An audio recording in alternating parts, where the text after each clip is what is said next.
Namo Aditapha, good morning. Thank you for joining me for our daily practice check-in. Listen, listen, listen.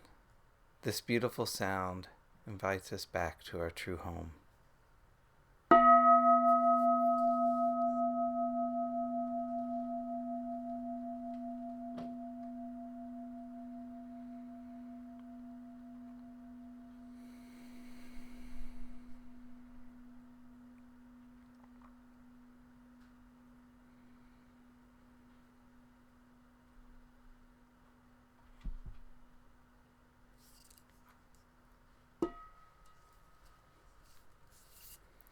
The fifth mindfulness training.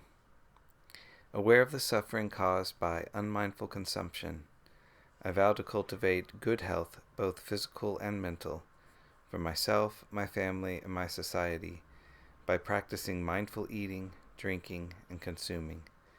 I will ingest only items that preserve peace, well-being, and joy in my body, in my consciousness, and in the collective body and consciousness of my family and society.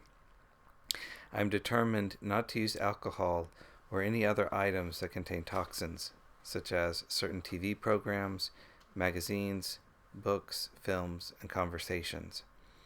I am aware that to damage my body or my consciousness with these poisons is to betray my ancestors, my parents, my society, and future generations. I will work to transform violence, fear, anger, and confusion in myself and in society by practicing a diet for myself and for society.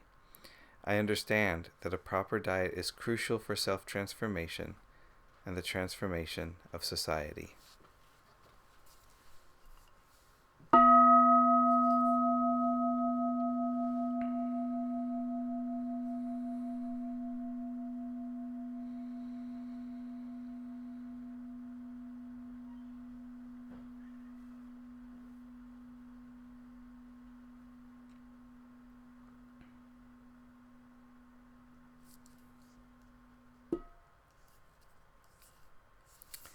For our Dharma readings, we've been using a book by the nuns of Amaravati called The Body, Dhamma Reflections on Aging, Illness, and Death.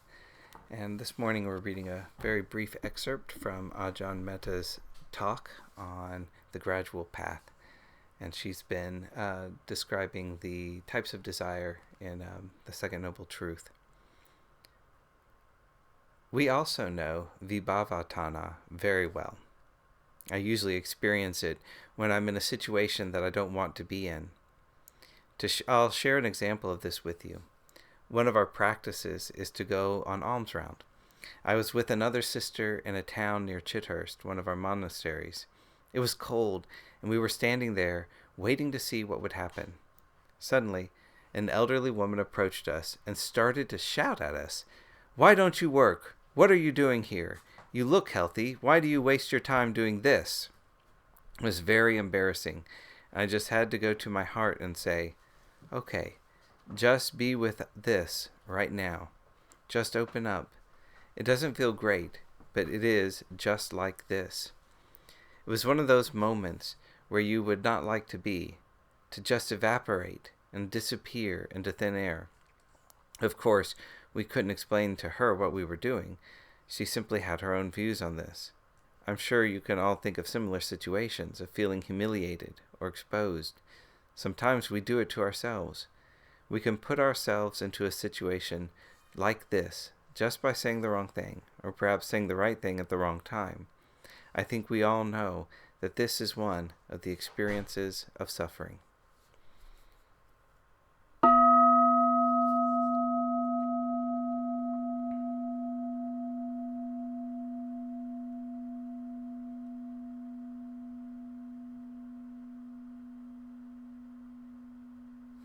May all beings be well.